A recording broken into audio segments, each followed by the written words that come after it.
In this chapter of the Primal Lifestyle Guide, I'm going over making tasty recipes. If today's your day one, everything you need you can find at the grocery store. You need to learn the basic recipe guidelines and start experimenting with recipes immediately. Don't rely on eating plain meat by itself and expect to be happy, but of course you can still have plain meat the first time you get started if you don't want to make a recipe. Fresh versus frozen. One of the most important things to avoid is eating frozen food. Make sure that your meat and butter is fresh and never frozen. Most of the time, if meat is on the shelf and it's not frozen, it never has been. Just ask and they will tell you. The only places that are capable of lying are small butcher shops. Big grocery stores are regulated by corporate overseers, so every location is the same, and random employees don't have any care nor incentive to lie. The only exception is sometimes in the back of the shelf, it will tend to freeze. And how will you know when that happens? You don't. You might accidentally eat frozen meat 2 to 5% of the time because sometimes the temperature in the back of the shelf is too cold. But if you want to be careful, you get the big uncut packs of meat in the back of the cooler at the butcher counter because that's more carefully controlled. You can get like 8 pound of top sirloin or whatever in the back of the butcher where it's not even cut up yet. It's just vacuum sealed. They'll take that out and then they'll cut it into steaks and then package it and put it on the counter. You can just go straight to the back and get it from them. And often they'll actually give you $1 off per pound if you do that. And it's less likely to be exposed to chemicals and it's more fresh because it's had the moisture retained in the vacuum seal. When they let it sit out on the counter, it's been actually drying for a day or two before you buy it because it's exposed to the open air. If you're really worried about your meat being fresh or frozen, just eat fresh meat and frozen meat right next to each other and you can tell that frozen meat tastes different. I trust that stores like Sprouts, Whole Foods, and Publix supply fresh meat. Meat is best consumed at room temperature, but that is not mandatory. You may notice cold meat doesn't sit as well in your stomach or that you might not be able to eat as much of it. You'll also heal more slowly with cold meat as it will require energy from you to warm it back up inside of your body. You can warm patéed beef up the same way that you make lubrication formulas, by putting a jar of a serving of meat in a bowl of very warm, almost hot water. If you do that with multiple servings and make it slightly too hot, you might accidentally cook it a little bit, so I'd only ever warm up one serving at a time because cooked meat that's left to sit out will rot. Not ferment, cooked food rots, raw meat ferments. This might not be a likely thing to happen where you actually make it hot enough to make you sick, but just to be safe, don't warm up more than one serving of meat at a time, and don't make it too hot, just to be safe. As long as the meat doesn't go above 104 degrees, then it's fine. Ajanis even mentioned he'll put the cold meat in a jar in a bowl of 130 to 140 degree water. And when I heard that, I'm like, is he for real? That's not going to cook the meat? He's like, yeah, by the time it warms up, like the water cools down and the meat's so cold that it doesn't, get too hot. And so I don't know if he actually said 140 or 130. It was at least 130 though. So you can make it pretty warm, but still, I'd be careful just in case. I would take the meat out of the water after like 2 minutes and then stir it and put it back in to make sure that the middle of the meat is warming up also along with the outside. Methods of preparation. You can dice meat, eat it in strips. You can use a food processor to pâté it or use the slicing attachment to get thin slices, which many people prefer. Regardless of how you prepare it, it's good to do it in advance and store it so that it's ready whenever you want to eat. If you go a day or two without meat, you will likely not feel or think as well. If meat is not appetizing at any time, sauces will be very important to make sure that you're eating. If after making sauces and making sure to drink enough vegetable juice you still don't want to eat, it'd be best to force feed yourself a little. Even if you have no appetite, you really don't want to eat, and it's absolutely repulsive, at least eat 1 ounce of meat. You can at least have 1 bite or 2 bites of meat, force it down, and then you'll feel better because you at least have some protein in you. If you're in a rush and don't have time to eat, or you have no appetite or care to eat at all, remember, just have a golf ball sized piece of meat. It'll make a huge difference in how you feel for the entire day. Do not leave your house in the morning without at least having a golf ball size of meat. So let me repeat. Do not leave your house in the morning without having at least a golf ball sized piece of meat. Food combination guidelines. We require an acidic digestive environment to digest raw meat, raw milk, and raw eggs effectively. Avoid salads within 24 hours of eating raw meat. They can overly alkalize your intestines for up to a whole day and impair the digestion of raw meat. But salads should generally be avoided altogether. There's only a few times that Audinus ever recommends them, and it's very rare. When you drink your vegetable juice, it'll alkalize your stomach for about an hour. So wait at least an hour between raw meat and vegetable juice. Do not drink raw milk within 30 minutes of vegetable juice. Milk requires acidity and will not mix with the juice. The cream in milk is okay with the juice if you put the cream in the juice. Even if it's a little runny, it's only a little bit of milk in that cream. Sometimes I may get nauseous if I drink juice without cream, and if I take one sip of milk, then that will help with that. But again, it's preferable to use the cream and not milk when mixed with juice. With eggs, you only need to wait about 15 minutes after the vegetable juice. Here's the thing, a lot of people should actually be stirring an egg into their vegetable juice. You're not going to fully digest that egg, but it will still help you to prevent a protein deficiency from that serving of juice. And also the fat in the egg yolk helps absorb some toxins from the detox that it causes. So when you suck your 3 raw eggs or 7 raw eggs in the morning when you wake up, it's good to wait 15 minutes before you start drinking that juice. That way you can make sure you fully absorb and utilize the nutrients in those eggs before you have your juice. And then you have another egg stirred into that juice to make sure that it doesn't cause a deficiency. Avoid drinking water close to a raw meat meal. It will dilute your digestive juices and impair digestion. The same applies to raw milk, but for a different reason. The cream in the milk causes indigestion when mixed with meat. So you cannot have cream with raw meat either, unless it is sour. Sour cream is fine because it digests more easily. Milk is also slightly alkalizing despite being acidic, and too much with meat will impair digestion just like vegetable juice will. Kefir with meat is okay in small amounts, but ideally have no more than a half cup, or it can overly alkalize the meal and impair digestion. Raw milk, it should be no more than maybe 1 ounce, maybe 2 ounces of milk with your meat meal. For red meat, you should never have lemon, lime, or fruit with it, except pineapple, papaya, tomato, cucumber, apple cider vinegar. Those are all fine. If you break this combination rule, it'll cause a chemical reaction with the protein that prevents the full healing benefit of the raw meat. Any fruit or citrus is okay with white meat, aka chicken or fish. Overeating fruit in general can destroy your ability to digest meat. Don't have more than 1.5 cups a day unless you're very tall.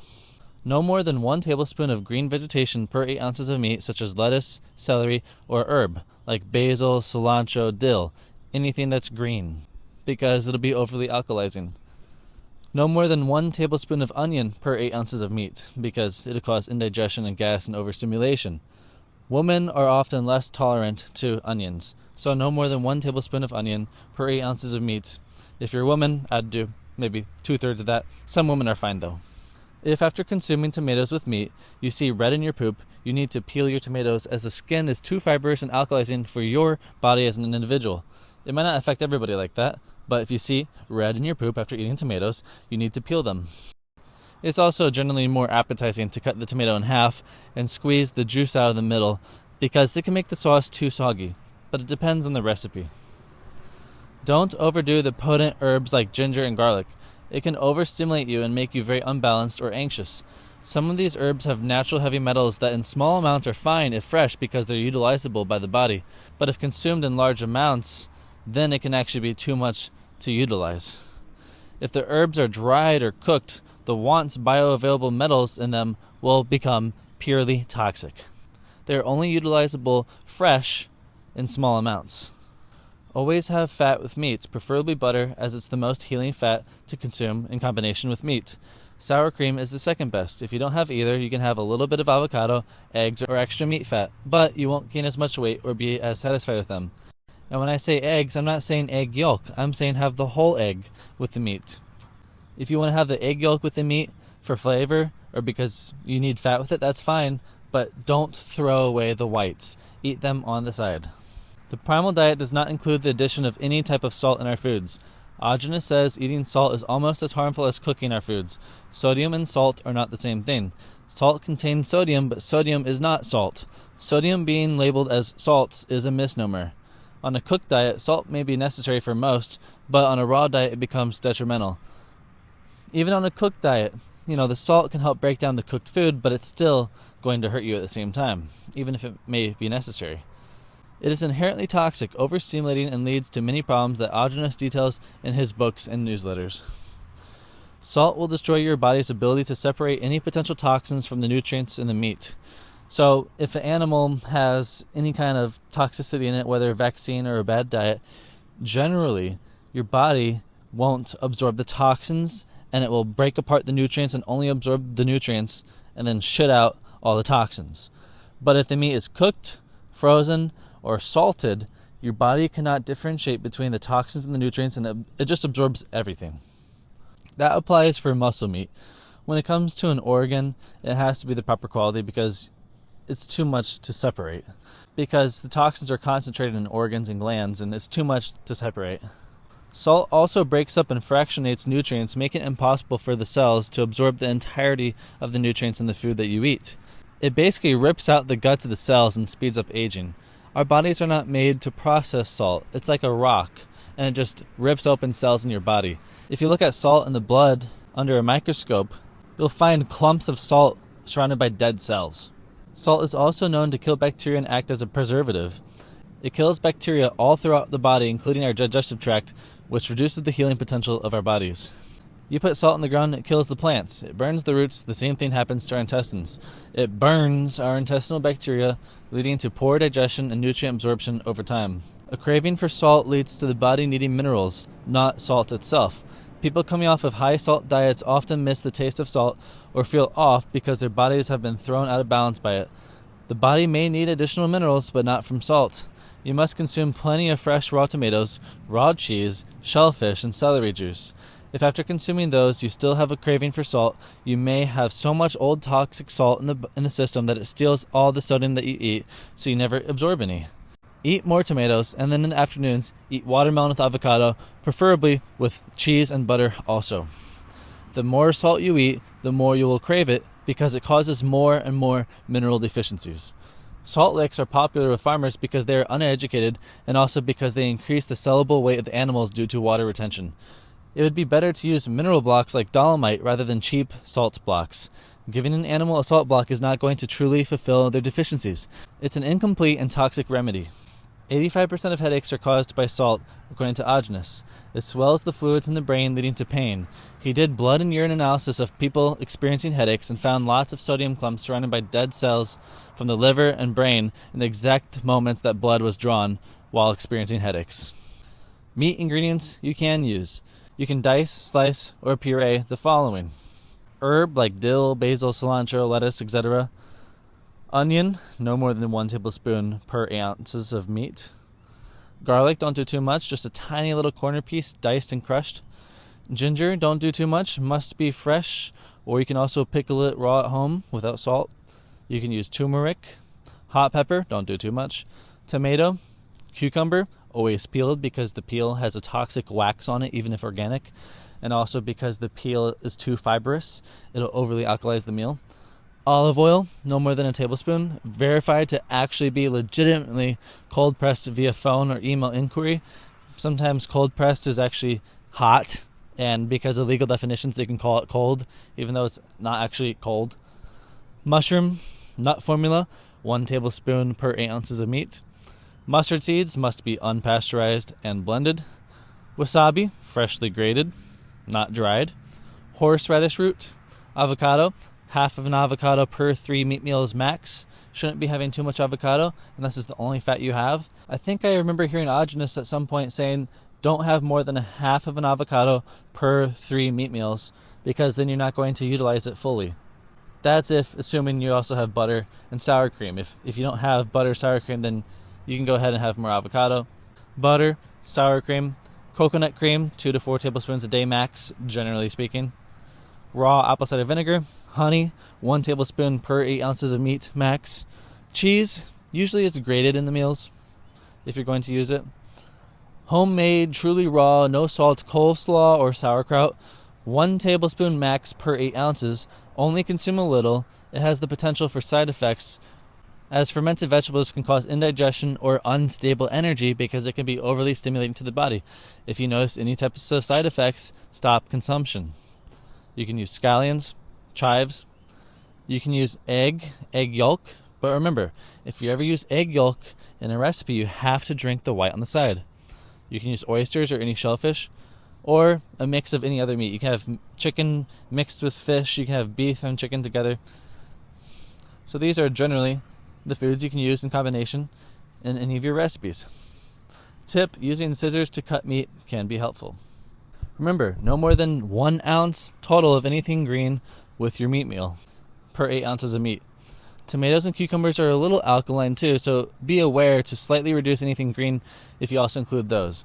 So if you use a few tablespoons of cucumber, then you should probably only do a tablespoon or a tablespoon and a half of herb. Pay attention to your digestion and see how you feel.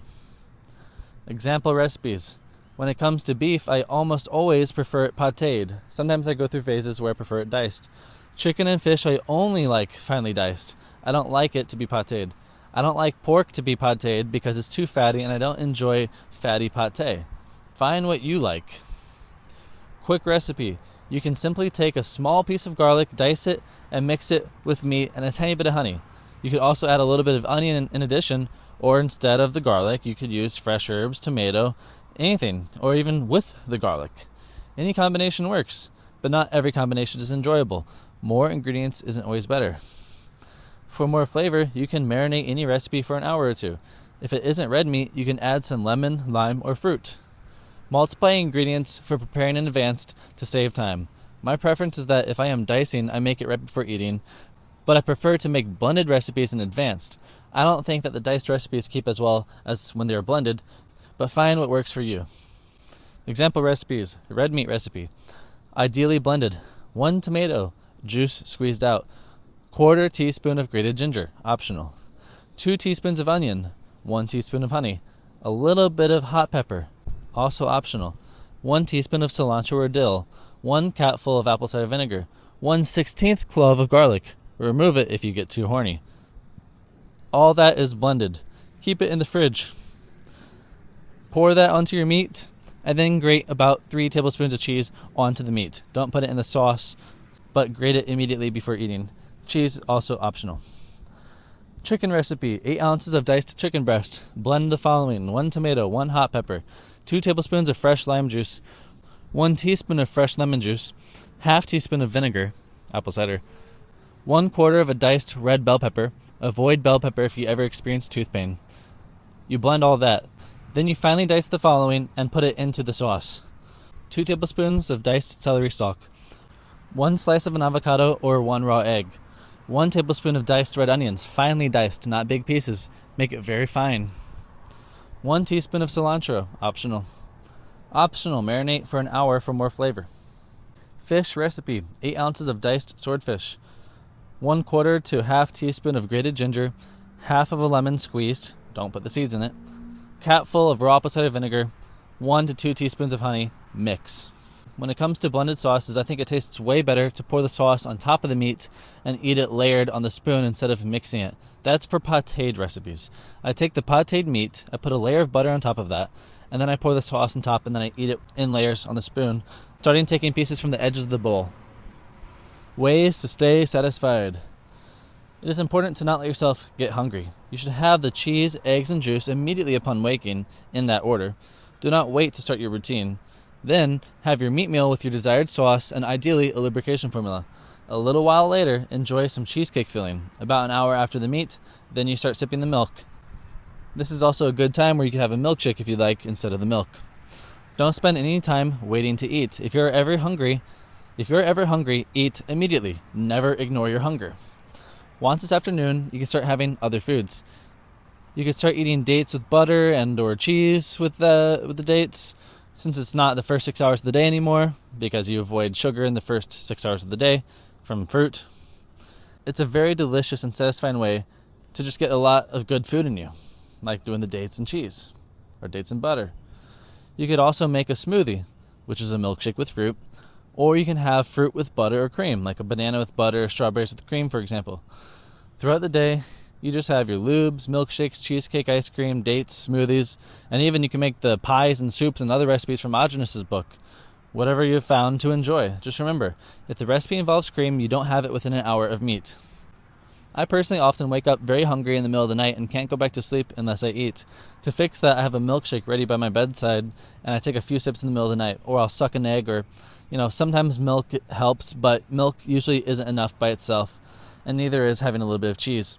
I need an egg, milkshake, chicken, or cheese and honey.